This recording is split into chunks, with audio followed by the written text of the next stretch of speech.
10 மாசம் சுமந்து பெற்ற அம்மா ஒத்த பிள்ளைய காணும்னு சொல்லி பைத்தியக்கார நிலைமையில ட்ரெஸ்ஸை கூட பார்க்காம எதுவும் எனக்கு விலகினாலும் பரவாயில்ல, என் பிள்ளை எப்படியாவது பார்த்தணும்னு சொல்லி 10 மாசம் சுமந்து பெற்ற அம்மாக்கு இவ்வளவு வலி வேதனை இருக்கும்னா, உச்சந்தலையிலிருந்து உள்ளங்கால் வரைக்கும் நான் ரத்தத்தை கொடுத்தேனே.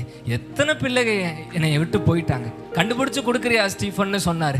அந்த கழிப்பறையில் அந்த டாய்லெட்டில் முழங்கால் போட்டு யார் என்ன வீட்டை விட்டு வெளியில் அனுப்பினாலும் பரவாயில்ல, எப்படியாவது கண்டுபிடிக்கிறேன்னு சொல்லி ஊழியத்துக்கு வந்தவன் தான் இன்னைக்கு உங்கள் முன்னாடி நிற்கிறேன். அந்த பாரம், அந்த துடிப்பு, அந்த அம்மா அந்த அந்த ரோட்டில் அந்த பெத்த பிள்ளைய தூரத்தில் அந்த அம்மா பார்த்துருச்சுன்னா அந்த உலகத்திலேயே அதை விட சந்தோஷம் வேறு எதுவுமே கிடையாது. அந்த சந்தோஷத்தை உங்கள் அப்பாவுக்கு கொடுங்க, நானும் கொடுக்க ஆசைப்படுறேன். அவர் பரலோகத்தில் ஏங்கி நிற்கும் போது பல ஜனங்களை கூட்டிட்டு போய் அவர் கண்ணுக்கு முன்னாடி நிறுத்தும் போது உங்களை பார்த்து அவர் எலும்பி நின்று வெல்கம் பண்ணுவார். நான் மட்டும் இல்லை, 12:53 24 வயசுல விபச்சார விடுதலை, ட்ரிங்க்ஸ்ல ரோட்ல விழுந்து கிடக்கானே, எனக்காக மட்டும்